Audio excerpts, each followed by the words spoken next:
Good afternoon friends, welcome to my channel. ఈ రోజు 29th April 2025 current affairs. First current affair వచ్చేసి ఏంటి అంటే, దేశంలోనే తొలిసారిగా ఉస్మానియా ఆసుపత్రిలో పేగు మార్పిడి శస్త్రచికిత్స. అయితే 40 years ఉన్నటువంటి ఒక వ్యక్తికి ఇంటర్స్టైన్ కాలేయ మార్పిడి అనేది చేశారు. అంటే కాలేయానికి ఆనుకొని ఉండే పేగు మార్పిడి అనేది విజయవంతమైందనమాట. సో ఎక్కడ అనంటే ఉస్మానియా ఆసుపత్రిలో. సో ఈ శస్త్రచికిత్స అనేది దేశంలోనే తొలిసారిగా జరగడం, విజయవంతం అవ్వడం అనేది జరిగిందనమాట. సో ఇది ఫస్ట్ కరెంట్ అఫైర్. నెక్స్ట్ వచ్చేసి ఏంటి అంటే మనకి ప్రపంచ ఆర్థిక వ్యవస్థలలో జీడిపి అంటే ప్రపంచ ఆర్థిక వ్యవస్థల్లో జీడిపిలోనే ఇండియా అనేది 4th స్థానంలో ఉందన్నమాట. ఓకేనా. ప్రపంచ ఆర్థిక వ్యవస్థలో జీడిపిలలో భారత్ అనేది 4వ స్థానంలో ఉంది. అంటే ఇంతకుముందు 5వ స్థానంలో ఉండేదన్నమాట. సో ఇప్పుడు 5వ స్థానం నుంచి 4వ స్థానానికి పెరగడం అనేది జరిగింది. ఈ ప్రపంచ ఆర్థిక వ్యవస్థలో ఫస్ట్ ప్లేస్లో ఎవరున్నారు అంటే అమెరికా, చైనా, జర్మనీ, భారత్ అనమాట. ఇంతకుముందు 4th ప్లేస్లో జపాన్ ఉండేది. జపాన్ని దాటుకొని కూడా భారత్ 4వ స్థానంలోనికి వచ్చిందనమాట. ఓకేనా. ఇంతకుముందు ఏముండేదంటే America, China, Germany, Japan, India 5th ప్లేస్లో ఉండేది. జపాన్ దాటుకొని ఇప్పుడు ఇండియా అనేది 4th ప్లేస్లోకి వెళ్ళిందనమాట.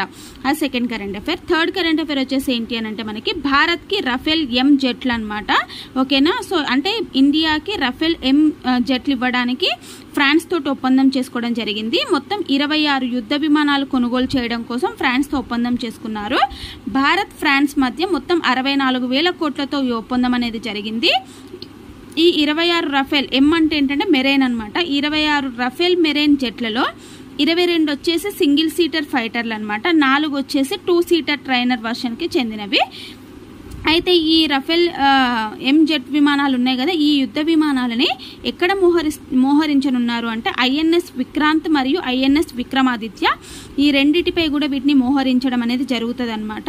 సో ఈ రఫేల్ ఎం యుద్ధ విమానాన్ని ఎవరు తయారు చేశారు అంటే ఫ్రాన్స్కి చెందినటువంటి దసో ఏవియేషన్ సంస్థ ఉత్పత్తి చేస్తుంది అనమాట. ఓకేనా. రఫేల్ ఎం యుద్ధ విమానాలను ఫ్రాన్స్కి చెందినటువంటి దసో ఏవియేషన్ సంస్థ అనేది ఉత్పత్తి చేస్తుంది. ఈ ఒప్పందం ప్రకారం తొలి యుద్ధ విమానం మనకు 2028లో భారత్కి అందుతుంది. చివరి యుద్ధ విమానం వచ్చేసి 2030లో భారత్కి అందనుందనమాట. ఓకేనా. అది third current affair. Fourth current affair వచ్చేసి ఏంటి అంటే దేశంలో 31కి చేరినటువంటి చీతాల సంఖ్య. అయితే మధ్యప్రదేశ్లో ఉన్నటువంటి కునో జాతీయ పార్కులో, కునో నేషనల్ పార్కులో నెర్వా అనేటువంటి ఒక చిరుత 25 ఏప్రిల్ 25న 5 కూనలకు జన్మనిచ్చిందనమాట. సో ఈ 5 కూనలకు జన్మనివ్వడంతో టోటల్ చీతాల సంఖ్య 31కి చేరింది. అయితే ఏప్రిల్ ప్రారంభంలో 2 మగ చిరుతలు, వాటి పేర్లు ఏంటంటే ప్రకాష్, పావక్, ఈ 2 మగ చిరుతలను కూడా గాంధీసాగర్ అభయారణ్యానికి కూడా తరలించడం అనేది జరిగిందనమాట. అంటే టోటల్ 31. ఎక్కడ అంటే కునో జాతీయ పార్కులో ఎవరు జన్మనిచ్చారంటే నెర్వా అనేటువంటి చిరుత. సో 2 మగ చిరుతలు ప్రకాష్, పావక్లను గాంధీసాగర్ అభయారణ్యానికి కూడా తరలించడం అనేది జరిగింది. అది 4th current affair. Next 5th current affair వచ్చేసి ఏంటి అంటే మనకి గర్భిణుల్లో అధిక రక్తపోటుకు అడ్డుకట్ట. సో గర్భిణుల్లో అధిక రక్తపోటు తీవ్రమై గర్భవాతం, దాన్ని ప్రీ ఎంక్లాపియా అంటారనమాట. సో ఈ అధిక రక్తపోటు తీవ్రమైతే గర్భవాతం అనేది వస్తుంది, ప్రీ ఎంక్లాపియాగా మారుతుందనమాట. సో దీనిని ముందుగానే పసిగట్టే విధంగా స్వదేశీ పరిజ్ఞానాన్ని ఐఐటి మద్రాస్లోని applied mechanics, biomedical engineering, biotechnology professors అయినటువంటి రాఘవేంద్ర సాయి, రతన్ కుమార్ చౌదరి, నారాయణన్, సో వీళ్ళు ఏం చేశారు అని అంటే దీనికి ముందుగానే అధిక రక్తపోటును గుర్తించేటువంటి స్వదేశీ పరిజ్ఞానంతో ఉన్నటువంటి పరికరాన్ని కనిపెట్టడం అనేది జరిగింది.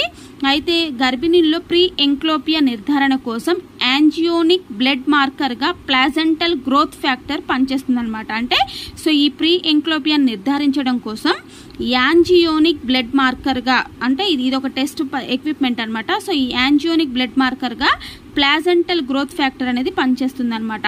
సో దీని ముప్పును ముందుగానే తెలుసుకోవడం కోసం ప్లాస్మోనిక్ ఫైబర్ ఆప్టిక్ అబ్జార్బెన్స్, ఓకేనా, అంటే ప్లాస్మోనిక్ ఫైబర్ ఆప్టిక్ అబ్జార్బెన్స్ అనేది బయోసెన్సార్ అనమాట. దాన్ని పీఫ్యాబ్ అని కూడా అంటారు. ఈ సాంకేతికతను ఆవిష్కరించడం జరిగింది. అంటే అధిక రక్తపోటు ముప్పును ముందుగానే తెలుసుకోవడం కోసం ఉపయోగించే సాంకేతికత పేరు ఏంటి అంటే ప్లాస్మోనిక్ ఫైబర్ ఆప్టిక్ అబ్జార్బెన్స్. బయోసెన్సార్, ఓకేనా. సో ఈ పీఫ్యాబ్ని ఆవిష్కరించడం అనేది జరిగింది. ఈ టెస్ట్ని ఏమంటారంటే పాయింట్ ఆఫ్ కేర్గా పిలుస్తారనమాట. సో దీని రిజల్ట్ అనేది మనకి హాఫ్ అన్ అవర్లో కూడా వస్తుంది, అంటే అంత త్వరగా వస్తుంది అనమాట. రిజల్ట్ హాఫ్ అన్ అవర్లోనే వస్తుంది, ఓకేనా. సో ఇవి ఈరోజు కరెంట్ అఫైర్స్. ఎలా అనిపించింది అనేది మీరు ఒక్క లైక్ కామెంట్ ద్వారా నాకు తెలియజేయండి. ఇంకా ఎవరైనా నా ఛానల్ని సబ్స్క్రైబ్ చేసుకోకపోతే ప్లీజ్ నా ఛానల్ లైక్ చేయండి, షేర్ చేయండి, సబ్స్క్రైబ్ చేయండి, ఓకేనా. Thank you very much.